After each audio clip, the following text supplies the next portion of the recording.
unos años, mi hermano llevó a mi casa de la infancia uno de los primeros grabadores de la época. Era toda una novedad, incluyendo el mundo fascinante de los cassettes, darlos vuelta, ver que no se enrede la cinta. Y nos pasamos horas grabando, rebobinando, grabando, escuchando, rebobinando otra vez. Y recuerdo que en ese entonces, con mis 10 años de edad, me planteé una de las observaciones más profundas de mi existencia. El problema de la vida, le dije a mi madre, es que no tiene un botón de rebobinado, no se puede retroceder. La vida siempre se juega hacia adelante, nunca retrocede. Una vez que se hace una movida, no hay retorno. Y cada día, cada segundo, conlleva su propia irrevocabilidad. Y digo siempre que el tiempo es nuestro único e indiscutible recurso, que no es renovable. ¿A dónde se fue el tiempo?, preguntamos cuando percibimos que hemos pasado años de manera equivocada o viviendo, en su defecto, de manera errática. Y la respuesta, por supuesto, es que el tiempo se fue al mismo lugar que siempre se fue. Al final de cada día, una casilla más del calendario pasa de la columna del futuro a la columna del pasado, de posibilidad a historia. Y todos los momentos pueden recordarse, celebrarse o lamentarse, pero nunca se pueden recuperar. La vida es uno de esos juegos en los cuales uno solo puede avanzar. Y el significado de la vida es que un día la vida se va a terminar, como hablábamos el domingo pasado. Nunca descubriremos cómo debiéramos vivir la vida a menos que entendamos plenamente el significado del hecho de que algún día va a terminar. Hace un tiempo leí un artículo que llevaba un título que se me pegó, que decía: ¿concuerdan tus compromisos con tus convicciones? Porque las convicciones tienen que ver con nuestro propósito en la vida, ¿no? Con nuestro llamado original. Y los compromisos son acciones o decisiones hechas en el pasado que nos lleva o que nos ligan a una acción futura. Entonces, estos compromisos determinan la forma de nuestra vida. Por ejemplo, graduarse en la secundaria, elegir una universidad, una carrera, casarse, cambiar de trabajo. Todos implican compromisos que son dramáticos, son radicales. Y una ventaja de estos compromisos importantes es que resultan fáciles de reconocer. Pero no siempre pensamos en los costos ocultos de estas decisiones. A veces la gente compra una casa enorme que le exigirá trabajar toda la vida para poder terminar de pagarla. Capaz que ven los pies cuadrados de la compra, pero no pueden ver el costo de perder tiempo de calidad con su familia. Y para cuando terminen de pagar la casa, los hijos ya emigraron, volaron, se fueron y se quedan con un cascarón vacío para dos viejos solos que no se mueven de la salita frente al televisor y les sobra el resto de la casa. Pero la mayoría de los compromisos a los cuales nos vinculamos suelen ser rutinarios. Tal vez no son tan dramáticos como comprar una casa. Y los compromisos rutinarios pueden parecer triviales, pero no podemos tampoco subestimar el poder que tienen en nuestras vidas. Y no nos damos cuenta y dejamos que nos incluyan, por ejemplo, en una docena de grupos de WhatsApp y perdemos horas contestando mensajes a gente que no nos importa para que no piensen que somos maleducados, o nos llenamos de cosas que tenemos que hacer porque los demás nos dicen que tenemos que hacerlas. Nos llama nuestra madre y nos dicen: ¿te acordaste, no, que hoy es el cumpleaños de tu sobrinito, el Caín Jaimito, no? No te olvides de hacer un llamadito o un FaceTime cuando puedas. Existen sectas peligrosas que exigen menos tiempo de una persona que algunas madres. Pero bueno, uno se va llenando de esos compromisos, ¿no? Por eso cuando hacemos un balance de nuestras acciones cotidianas suele haber como una brecha entre lo que valoramos y el uso que le damos a nuestro tiempo. El apóstol Pablo le advierte a Timoteo justamente de esta tendencia. Le dice, ningún soldado que quiera agradar a su superior se enreda en cuestiones civiles. Pero uno se va enredando sin darse cuenta. Las adicciones, por ejemplo, también son un tipo de compromiso tácito, de compromiso implícito. Porque uno de los descubrimientos que más sorprenden a los adictos en recuperación es darse cuenta de la cantidad de tiempo que consumía su adicción, ya sea el sexo, las compras, el alcohol, las drogas, lo que sea. Estos hábitos nos van robando la vida, nos van drenando la vida. Y los compromisos reciben la mayor parte de nuestra atención. Pero son los que nos van gastando la vida, insisto. Pero como son tantos, y como se presentan a diario, e individualmente se ven tan, no sé, tan nimios, tan pequeños, no percibimos la brecha que empieza a crecer entre lo que decimos que más nos importa y lo que en realidad estamos haciendo con nuestra vida. Es decir, la brecha, insisto, entre nuestras convicciones profundas y los miles de compromisos que nada tienen que ver con esas convicciones que decimos tener. Entonces un día la vida nos vamos dando cuenta que la vida se nos va pasando y nos vamos llenando de cosas que no queremos hacer, pero que todos los días las hacemos otra vez y las repetimos. Son una suerte de malezas en el césped de la vida.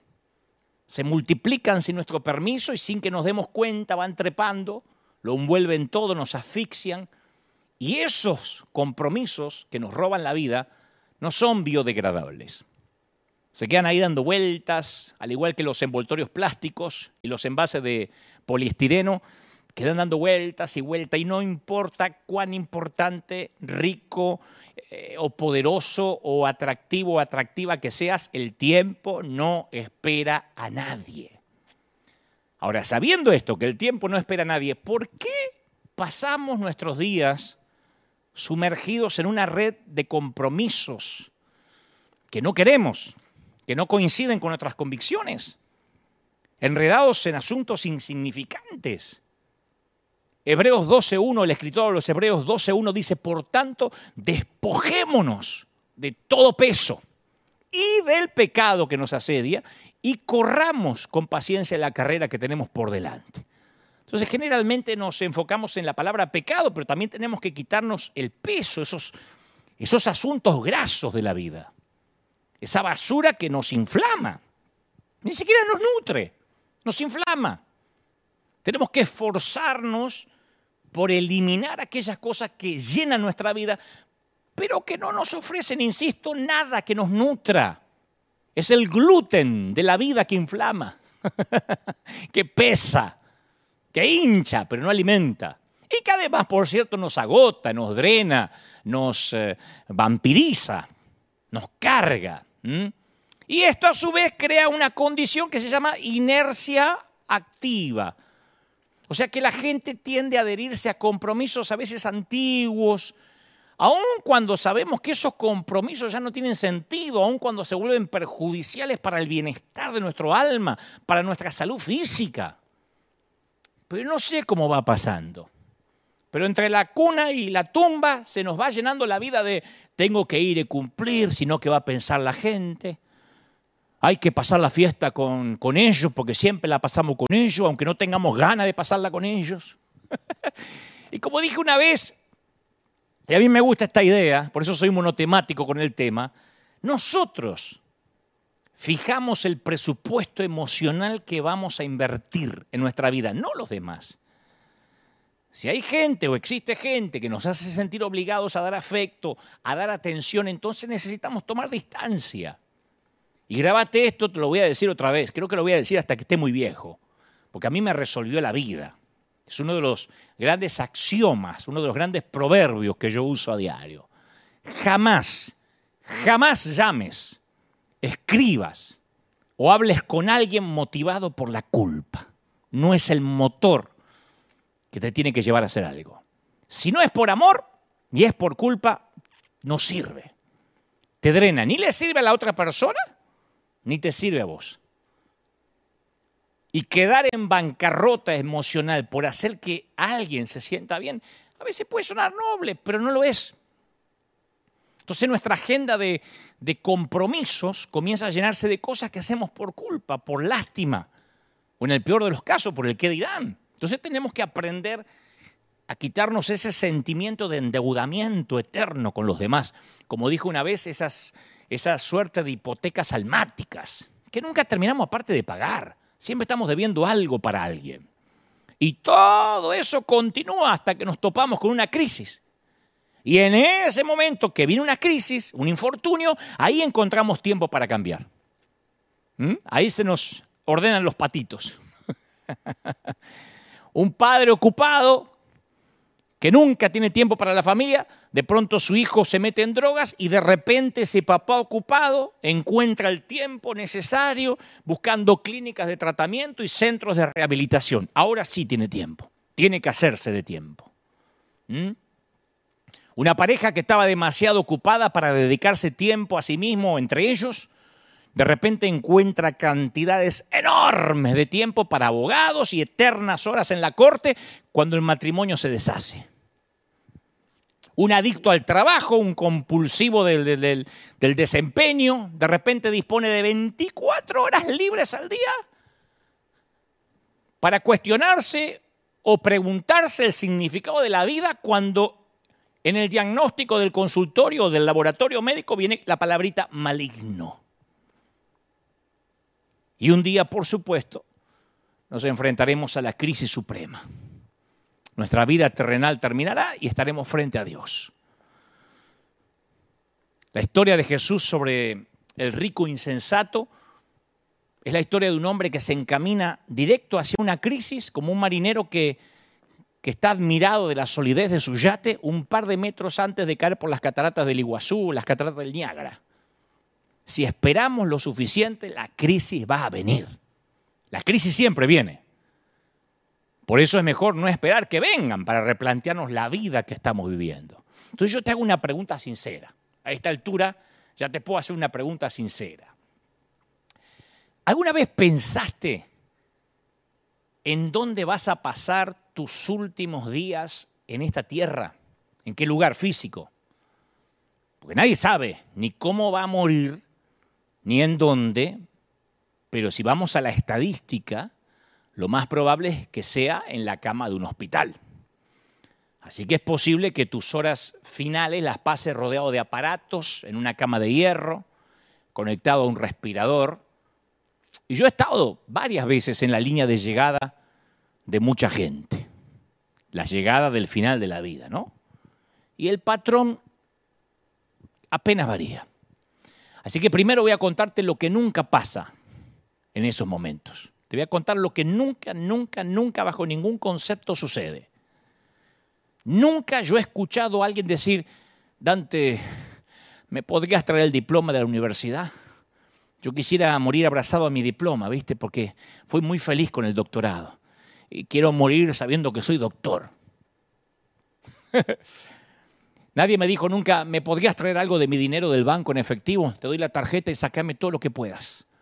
Quiero sentir el efectivo junto a mi pecho así, mientras exhalo el último suspiro sabiendo que morí rico. Nunca. Nadie me dijo, ¿me traerías mi Tesla, mi BM, mi Mercedes?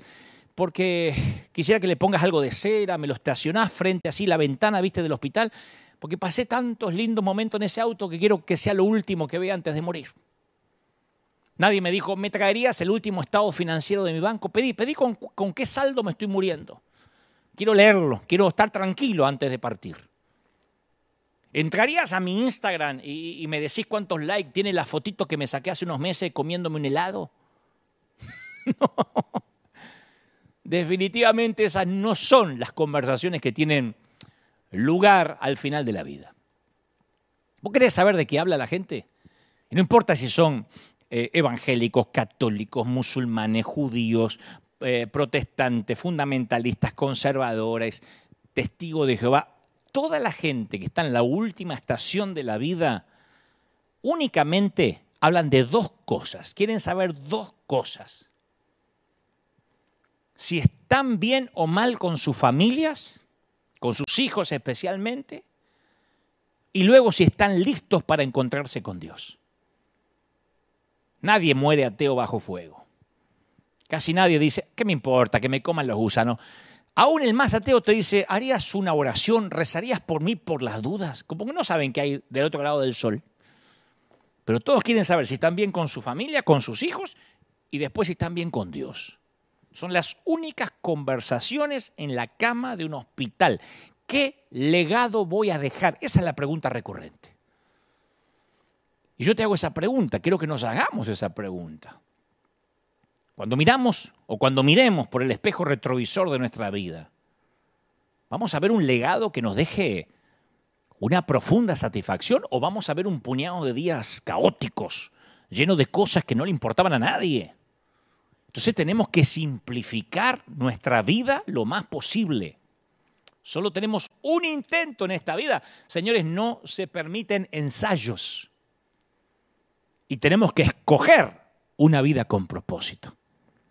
Porque nuestra última escala, nos guste o no, nuestra última escala, posiblemente no importa dónde vivas, posiblemente tu última escala sea una cama de hierro, con un colchón muy finito, bajo un techo que no es el tuyo. Y cerca de otras camas similares en los cuales yacen extraños. A lo mejor, si tenés suerte, separados por un biombo, si no todos juntos. Y te doy mi palabra, que primero te preguntarás si estás bien con tu familia y si le dejaste un legado, ni siquiera una herencia, un legado a tus hijos. Y luego, una sola cosa te va a importar. Y la familia también va a pasar a segundo plano. Una sola cosa te va a importar porque a donde vas no puede ir tu familia en esta ocasión. Querrás saber si estás a cuenta con Dios para irte a casa. Vos imaginate si en tu epitafio pusieran los años que perdiste con compromisos que no querías. Te quedarías asombrado. Yo de chiquito tenía una tía que tenía a su vez un hámster, ¿no? Que mi papá nunca me dejó tener porque decía que eso era tener una rata amaestrada en casa. Pero el hámster subía una gran rueda y mientras corría la rueda se movía. Era todo lo que hacía. Yo pasaba las tardes en la casa de la tía y el hámster lo único que hacía era correr y correr en una rueda. El hámster promedio corre más de 14.000 kilómetros en esa rueda toda su vida y siempre está en la misma jaula. Y lo mismo sucede cuando aquello que llena nuestra vida no coincide con nuestras convicciones. Es una vida de carrera frenética que no llega a ningún destino. Mateo 6:33, mejor dicho, el Señor en Mateo 6:33 dijo, mas buscad primeramente el reino de Dios y su justicia. Y todas estas cosas serán añadidas. Entonces el tema dominante son ¿qué? Las prioridades, otra vez.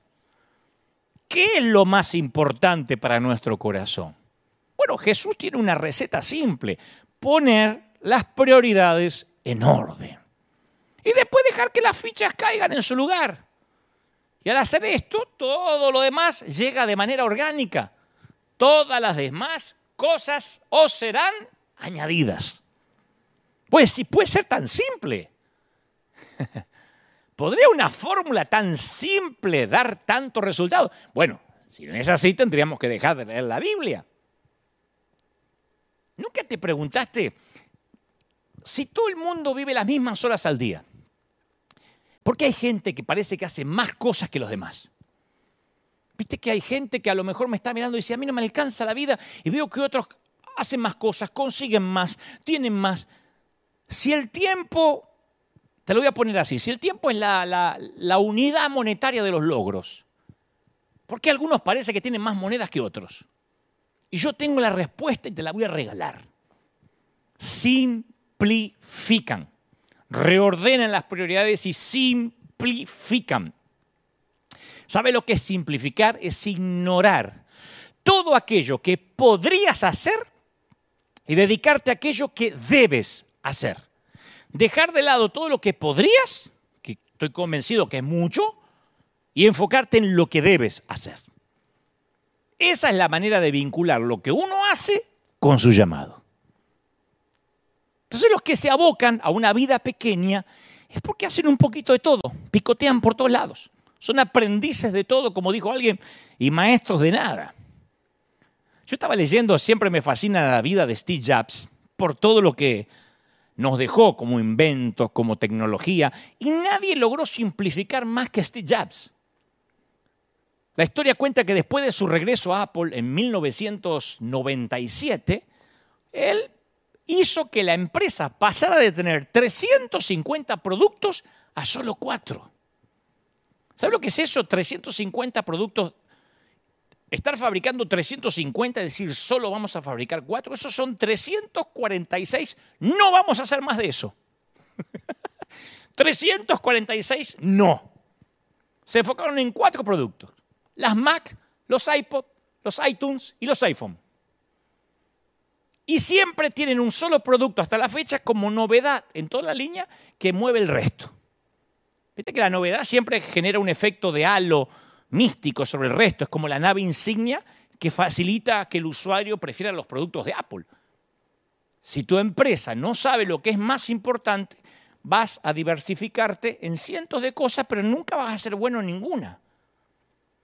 Es como aquellos restaurantes que quieren cocinar de todo un poco para atraer más clientela y hacen pupusa para los colombianos, los venezolanos, hacen unos choripanes para los argentinos y también hagamos unos taquitos para los mexicanos. Bueno, van a traer un poquito de todos y al final no son los mejores en ningún plato y no termina yendo nadie.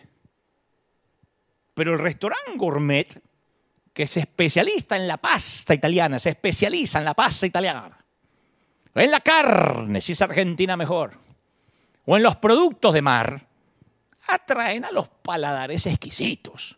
Y en la vida es exactamente lo mismo. En River, te voy a contar no es una infidencia, pero quizás sea la primera vez que lo diga en público fuera de nuestro liderazgo. En River, y en la pandemia, hemos aprendido a simplificar. Hemos entendido que la iglesia no puede regresar, por lo menos nosotros, no estoy haciendo un juicio de valores de los demás ministerios o el resto de las congregaciones, pero hemos llegado a la conclusión de que no podemos volver a lo que era antes porque el mundo ya nunca volverá a ser lo que era antes. Es como pretender, después del 11 de septiembre, el fatídico 9/11, pretender viajar como viajábamos antes del atentado. Y pensar que va a llegar un momento que no nos vamos a tener que sacar más los zapatos para subir un avión, para pasar la seguridad, o que vamos a poder abordar un avión sin pasar por el detector de metales. Es imposible, el mundo cambió a partir de aquel día. Y el mundo cambió a partir de la pandemia, la gente cambió. Entonces nosotros hemos decidido, o hemos llegado a la conclusión, de dividir nuestra pizarra en 3. En River, le dije a todo el liderazgo, nos vamos a enfocar en 3 cosas. 3 cosas. Dividimos la pizarra en 3. Poquito menos que Apple. Las almas, o sea, la gente rota, la palabra, la predicación y bautizar gente. Las almas, la palabra y bautizar gente. 3 cosas. Es todo lo que vamos a hacer, a menos que Dios nos cambie la orden, por supuesto, hasta que Cristo venga. O hasta que nos toque partir. Habrá otras iglesias que se enfoquen en grupos pequeños, lo celebramos. En la consolidación, lo celebramos porque eso tiene que existir, porque todos formamos un cuerpo en la multiforme gracia de Dios. Otros tendrán células, otros congresos proféticos de empoderamiento, conciertos. Pero nosotros nos vamos a enfocar en 3 cosas. Las almas, la palabra y bautizar gente. Y no viven preguntando qué otras actividades van a tener y van a hacer reuniones de esto y van a hacer reuniones del otro. Y hemos decidido que nosotros, en nuestro caso, no seremos un club de actividades para gente aburrida. Vamos a hacer un escuadrón de búsqueda especialista en rescatar almas rotas, gente. No porque seamos los mejores, porque esa es nuestra asignación. Nosotros vamos a especializarnos en lo que creemos que podemos ser buenos o medianamente buenos y efectivos, mínimamente. Y en lo personal me sucede lo mismo. Me invitan a hacer Zoom. Todas las semanas tengo invitaciones a grabar mensajes para congresos. Me dicen, grábate una horita y me la mandás por YouTube. A mandar saluditos. Y yo respondo que no voy a hacer nada más que aquello a lo que Dios me llamó y comisionó. Y esto no es porque me puse pedante y orgulloso, sino porque hice las cuentas. Agarré una calculadora, hice las cuentas y ya no me alcanza el promedio que me resta de vida para estar haciendo un poquito de todo y dejar felices a todo el mundo. Y en esto implica que no me importa quedar bien con alguien que no conozco, que tampoco me conoce, para que no diga, uy, Dante perdió la humildad porque no aceptó nuestra invitación. Y antes que lo piense, porque hay gente que por ahí dice, claro, a vos te es fácil simplificar porque sos Dante Gebel. La pregunta que deberías hacerte es, ¿lo haces porque sos Dante Gebel o sos Dante Gebel porque lo haces? Porque todos podemos simplificar la vida. Es algo que todos podemos hacer. La actividad no siempre está relacionada con la productividad. Y estar atareado no siempre o rara vez tiene que ver con una vida eficaz. Entonces, yo sé que las personas somos capaces de hacer dos cosas a la vez. Pero al igual que las computadoras, no podemos concentrarnos en las dos al mismo tiempo. Porque nuestra atención oscila de una cosa a la otra. No podemos conducir el automóvil y enviar mensaje de texto, o no deberíamos. O controlar al niño que está en la bañera, al bebé, y mientras hablar por celular, hacer un zoom. Porque nuestro cerebro tiene varios canales, está bien, que no se interfieren. Pero no estamos realmente centrados en ambas actividades. Siempre que hacemos dos cosas, una está ocurriendo en primer plano y otra está en el fondo. Si ahora vos estás escuchando este mensaje y mientras estás haciendo la comida, no estás centrado en el mensaje, centrada en el mensaje o centrado en el mensaje. No, yo puedo hacer las dos cosas. No. Hay una que está en primer plano y una que está en segundo plano. O la comida no va a ser lo mejor o no estás prestando atención a lo que Dios te está hablando. Porque si Dios te está hablando, usando a este burro o a quien sea, y mientras estás haciendo otra cosa o testeando por el celular, es lo mismo que si te llamara el presidente a la casa de gobierno, mientras te está hablando te pones a testear. Y vos le decís, hable, presidente, yo puedo hacer varias cosas a la vez. No, estoy haciendo la lista del almacén, pero usted vaya hablando. Si tuviéramos que atravesar un precipicio en una cuerda, dejaríamos de hablar, ¿o no? Por eso cuando los hombres nos perdemos, vamos manejando y nos perdemos, lo primero que hacemos es bajar la música. Me perdí. Y lo primero que hacemos es bajar la música. Porque no sé por qué, eso habría que buscar una explicación científica. Pero yo creo que si tuviéramos que explicar cómo aterrizar un avión, dejaríamos de caminar. Podemos hacer dos cosas a la vez, pero no somos eficaces en ambas. Todos queremos que el cirujano no se distraiga si nos opera. No nos gusta pensar que el cirujano, mientras nos está operando, está haciendo una ensalada de rúcula. O que el piloto de avión esté mandando textito a la novia despegando de la nave. No. Queremos que los castiguen severamente si hacen algo así. Entonces, ¿acaso no valoramos nuestra vida de la misma manera? ¿No es importante tu asignación en la vida para que requiera concentración? Esto te lo voy a decir una sola vez. El que tiene oídos que oiga, como dijo el Señor. Si tenés concentración, porque hay gente que dice, yo soy de concentrarme. Sí, pero no tenés prioridades.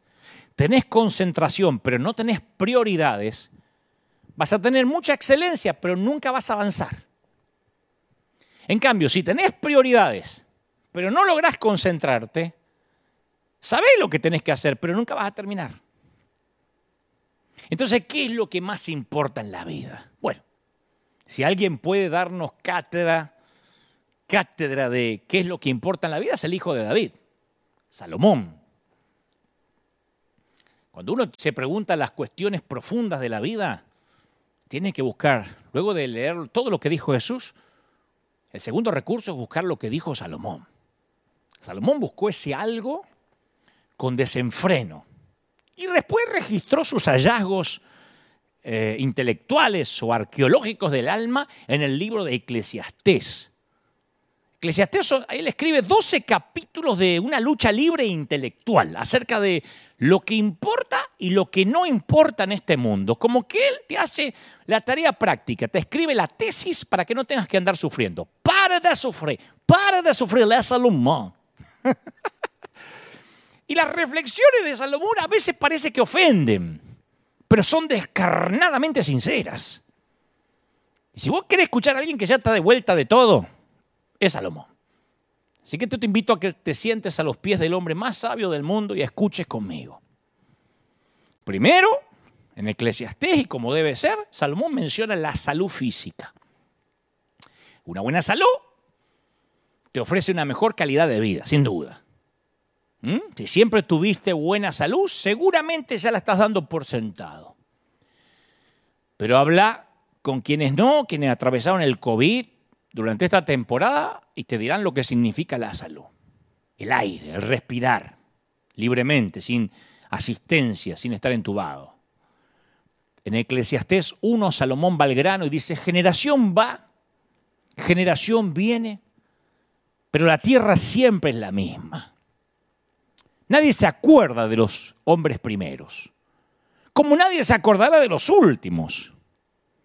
No habrá memoria de ellos entre los que habrán de sucedernos. Entonces Salomón arriba a la siguiente conclusión.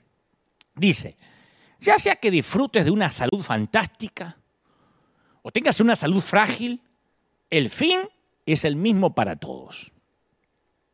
Moriremos y el mundo va a seguir. Como mencionábamos hace 2 domingos en el mensaje El último tren a casa. Luego Salomón menciona la educación. Bueno, el tipo era reconocido por su sabiduría, por su dialéctica, por su intelecto. Nadie sabía más que él en el mundo del siglo X antes de Cristo. Entonces Salomón dice, me dediqué de lleno a explorar e investigar con sabiduría todo cuanto hace bajo el cielo. Me puse a reflexionar y aquí me tienen. Engrandecido, dice Salomón, con más sabiduría que todos mis antecesores de Jerusalén. Habiendo experimentado sabiduría y conocimiento, me he dedicado a la comprensión de la sabiduría. Pero aún esto es querer atrapar el viento. Usa la metáfora de la ridiculez de querer atrapar el viento y meterlo dentro de algo. Estudiar es querer atrapar el viento. Yo quise mostrarle esto a mi madre cuando iba al colegio para no estudiar más. Le dije, mira mamá, el tipo más sabio del mundo dice que estudiar es como querer atrapar el viento. Y la vieja me corrió con la escoba y me dijo, vas a estudiar, qué bueno sos Salomón. Pero él no dijo que no eran malos, que era malo estudiar. Él dijo que no te va a traer satisfacción ni felicidad. O sea que el conocimiento como objetivo final tampoco vale la pena. La educación es un medio para un fin, no un fin en sí mismo, ¿no? Un título no te define en la vida.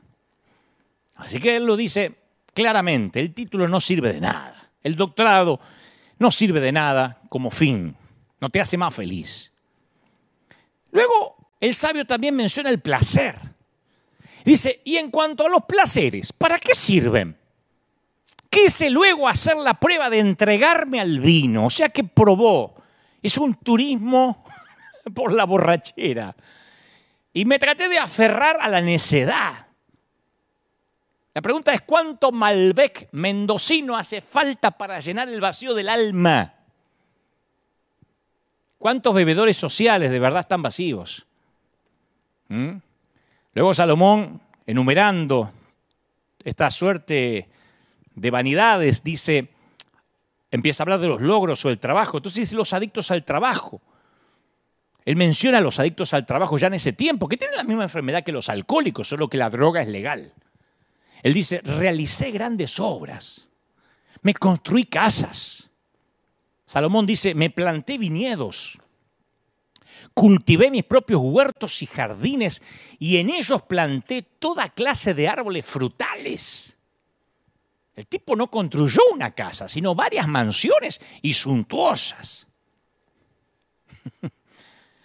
Cada vez que me toca estar al lado de la cama de alguien que está por tomar su último tren, si es que tiene la providencia de estar consciente, yo suelo preguntarle cuáles son sus remordimientos. Pero no lo hago para mortificarlo, sino para aprender. Y la mayoría coincide y dicen algo como, estuve tan ocupado intentando mejorar el estándar de vida de mi familia que antes que me diera cuenta, mis hijos crecieron, se fueron, se emanciparon y nunca llegué a conocerlos. Y ahora Están demasiado ocupados para mí. Y pasa que algunos acontecimientos se presentan a veces acompañados con una alarma, con un sentido de urgencia. Un mensaje de texto que hay que responderlo ahora. Un nivel de colesterol que está muy alto y hay que bajarlo ya. Pero el llamado a amar casi nunca viene acompañado de urgencia. Siempre decimos que podemos procrastinar, dejarlo para después. Y a lo mejor te perdiste la oportunidad de sentarte en el piso con tu hijo para jugar a la lucha, mirar una película infantil o escuchar cómo le fue hoy en la escuela. Y voy a decir, bueno, pero ya habrá tiempo para eso cuando todo se calme, ahora estoy tapado de deudas. Y a lo mejor ya pasó mucho tiempo desde que tuviste una conversación profunda con un muy buen amigo, de esos que podés ser vos sin fingir, esos que podés abrirle el corazón. Y voy a decir, sí, ahora que lo mencionás lo tengo que hacer un día de esto. En un día de esto nos tenemos que juntar a comer. Lo que pasa es que ahora estoy muy ocupado. ¿Le alimentaría el corazón a tus viejos padres? O a uno de los dos, si está vivo, que te tomaras el tiempo de expresarle el amor que le tenés? Sí, lo tengo que hacer, Tengo un día de esto, tengo que ver a la vieja o ver al viejo, pero lo que pasa es que mi vida está muy llena ahora. Y así la vida se va pasando. Los hijos se van, los buenos amigos se cansan y desaparecen, y los viejos se nos mueren. ¿Vos creés que se recuperan cosas? ¿Vos creés que se recuperan momentos, que se pueden rebobinar los momentos como contarle un cuento a tu nene de 5 años antes de acostarlo? ¿Vos creés que es igual una fiesta de cumpleaños de 6 años cuando tiene amigos imaginarios que el cumpleaños de tu hijo a los 17, que es igual? ¿De verdad pensás que es lo mismo ir a ver jugar a tu hijo chiquito que irlo a verlo jugar de adulto? ¿Vos creés que podés pactar con Dios para que el tiempo se detenga para vos y para que todo lo importante se quede congelado hasta que estés listo para jugar con tus hijos? No va a pasar. No se puede pausar el tiempo, no se puede congelar. Necesitas tener una frecuencia de vuelo.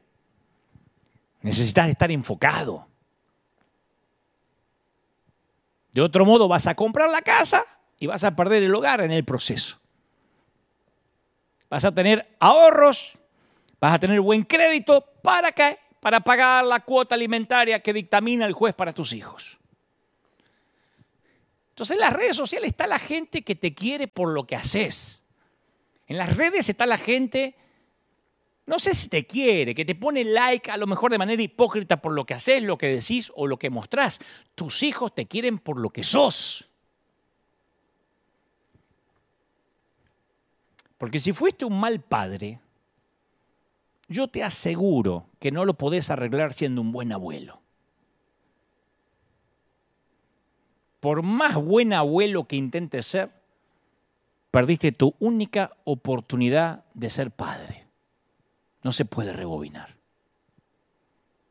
Y tus hijos, que van a ver tus vanos intentos de arreglar lo que hiciste como padre, intentar arreglar lo que hiciste como padre ahora como abuelo, van a saber que sos un fraude. Intentando torpemente remediar de viejo lo que no pudiste hacer cuando eras más joven. Entonces cuando jugás con el tiempo, la mayoría de las veces es una apuesta que no vas a poder pagar. Y aún si crees que te la podés jugar y podés ganar, primero asegúrate, cuando entres al casino de la vida, que podés vivir sin eso, sin aquello que podrías llegar a perder. Hay una gran escritora llamada Mary Jane, creo que se llama Irion, si lo pronuncio bien. Mary Jane Irion, que escribió un fabuloso ensayo que se llama Regalo desde un secador de pelo, que es la reflexión que hace una mamá al peinar el cabello y desenredar el cabello de su hija de 7 años después de bañarla o de ayudarla a bañarla, ¿no? Y ella dice más o menos así, dice peinar y secar, y piensa, pronto ya no voy a poder hacer más esto. Y sabe la mamá que esa melenita corta y lacia inevitablemente se rendirá a peinados adultos, a teñidas horribles, sugeridas por su peluquera, que le sugerirá que se vuelva rubia. Primero va a empezar con los claritos, después la va a hacer completamente amarilla, como le pasa a la mayoría de las mujeres. Y la mamá piensa mientras seca el cabello de la nena, ¿cómo va a ser a los 14? ¿Dónde estará volando ese cabello en ese entonces? Y luego tendrá 16, 18. Y la mamá supone que a los muchachos les va a encantar ver cómo le vuela el cabello. Y algunos de esos muchachos van a sentir ese cabello en su rostro y uno de ellos se casará con ella y su cabello estará perfecto bajo el velo el día de la boda y luego su cabello estará desparramado en la almohada de él. Y la mamá piensa, detesto esa idea. Y mientras que le seca el cabello a la niña, piensa, ¿dónde estará ese muchacho en este momento, que ahora también es un niño? Y si la va a amar, y si la va a cuidar. La mamá termina concluyendo en que van a envejecer juntos, el cabello color castaño se va a volver canoso, la mamá ya no va a estar, y luego también se irá la niña, porque esa es la vida. Y todas las lágrimas del mundo le anegan los ojitos por un segundo mientras apaga el secador de pelo a la vez que hunde su rostro en los cabellos tibios de la niña como si pudiera, no sé, congelar, sellar ese momento para que no lo afecte el tiempo, pero no puede. Señores, el tiempo no da treguas a nadie y como dije, no tiene botón de rebobinado.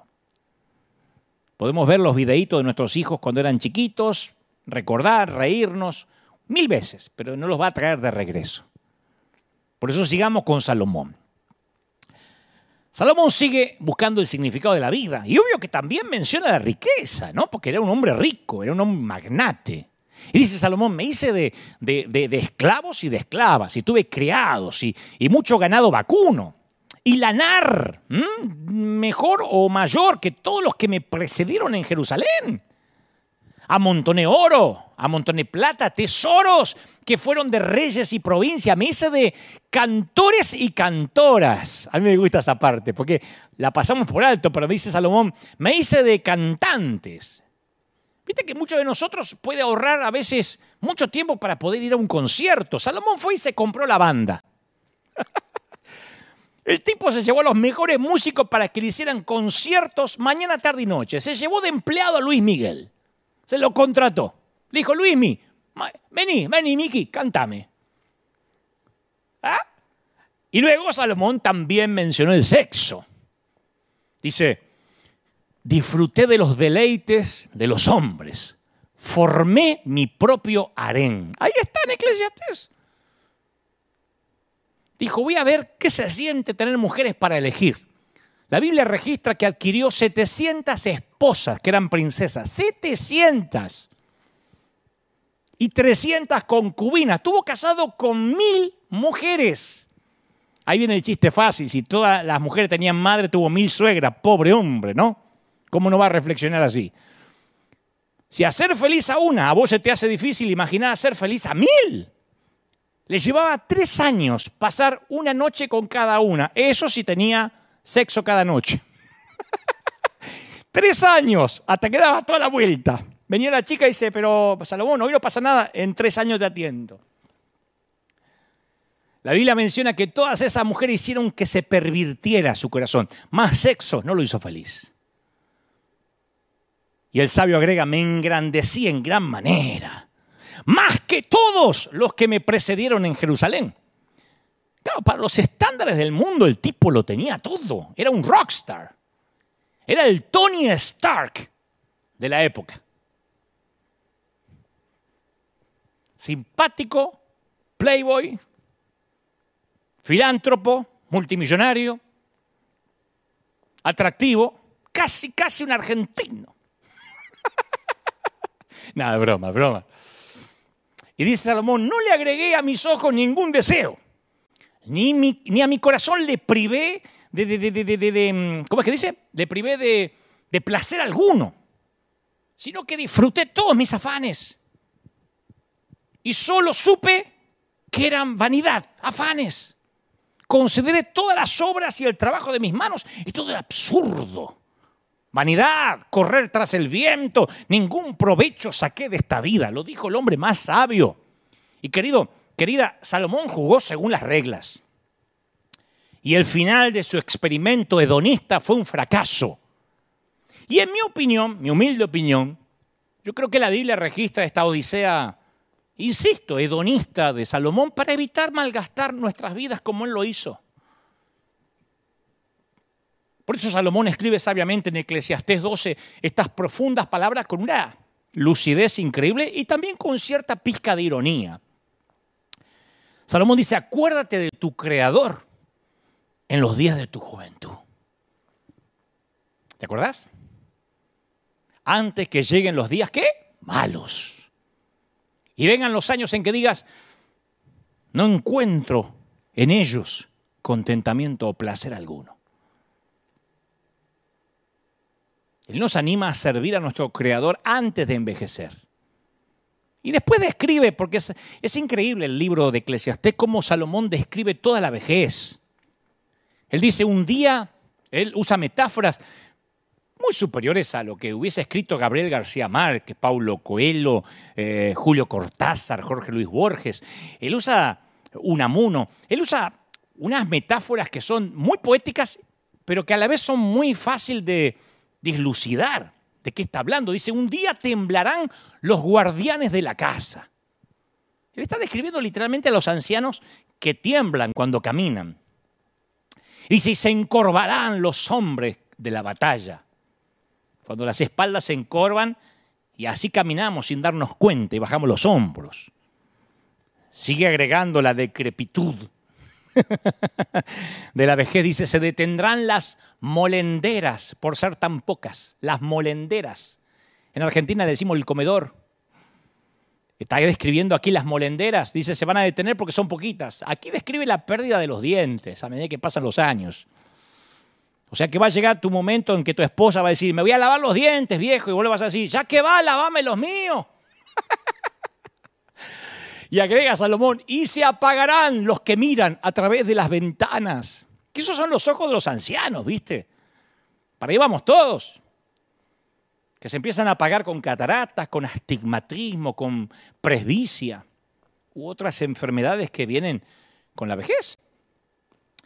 Luego dice, se irán cerrando las puertas de la calle, irá disminuyendo el ruido del molino. Ahí empieza a hablar Salomón de la pérdida de la audición. Las aves elevarán su canto, dice el sabio, pero apagados se oirán sus trinos. Fíjate vos qué poesía para decir te estás quedando sordo. Viste que los ancianos se levantan temprano, y mi papá decía el cohete pero temprano, porque duermen poco, pero el sentido del oído empieza a disminuir. Y finalmente hay una perla escondida ahí en la sabiduría salomónica, una perla que pocos ven. Pero quienes leemos finito y con ojos nuevos descubrimos con estupor. Dice, y no servirá de nada la alcaparra. Claro, lo que viene hablando Salomón, ¿qué tiene que ver la alcaparra? Uy, ¿por qué Salomón está hablando de un alimento? ¿Por qué está hablando de un vegetal? Si viene hablando de tantas cosas que tienen que ver con la vejez. Claro, la alcaparra se utilizaba como afrodisíaco. Era el Viagra de la época. En otras palabras, no esperes a envejecer para enfocar la vida. Comienza a servirlo mucho antes de que tu salud mejore o que tengas poca energía. Dale a Dios todo en la flor de la vida, no al final de ella. Dale tu cenit, no las obras. Porque si vas a enfocarte cuando las alcaparras pierdan la efectividad, es porque va demasiado lento. Si te vas a pensar en qué vas a hacer con tu vida cuando las alcaparras no produzcan ningún efecto, estás en el horno. Y por cierto, Salomón termina su experimento con una conclusión sin pelos en la lengua, como era de esperarse. Él dice, al cerrar la tesis, ¿no? El fin de este asunto es que ya se ha escuchado todo. Así que teme a Dios y cumple sus mandamientos, porque eso es todo y lo único para el hombre. Y de eso se trata la vida. Eso es lo único que llena el vacío de nuestro alma. Tenemos que hacer lo que tengamos que hacer para simplificar lo más posible nuestra vida, aprovechar el hoy, que es lo único que tenemos. Dios sabía que su creación necesitaba nuevos comienzos, entonces al conocer nuestras necesidades, dividió nuestro tiempo de vida en segmentos de tiempo de 24 horas. Oportunidades para comenzar de nuevo todos los días, de volver a empezar. Lamentaciones 3:22 dice, nos recuerda sobre el nuevo comienzo. Dice, cada mañana se renuevan sus bondades. Grande su fidelidad. Su fidelidad es grande cada mañana. Entonces, si pudiéramos vivir toda nuestra vida de nuevo, ¿qué haríamos diferente? Yo lo pienso periódicamente. Bueno, a lo mejor podríamos evitar los errores que nos costaron años de sufrimiento. Elegiríamos bien nuestras amistades. Podríamos esquivar los baches que nos encontraron desprevenidos. ¿Cuántos de nosotros diríamos, realmente me vendría bien una nueva oportunidad en la vida? Bueno, cada nuevo día Dios te da una nueva oportunidad. El Señor te dice, te doy gracia todos los días. Comencemos de nuevo. Esa es la razón por la que Dios nos da vida en incrementos de 24 horas.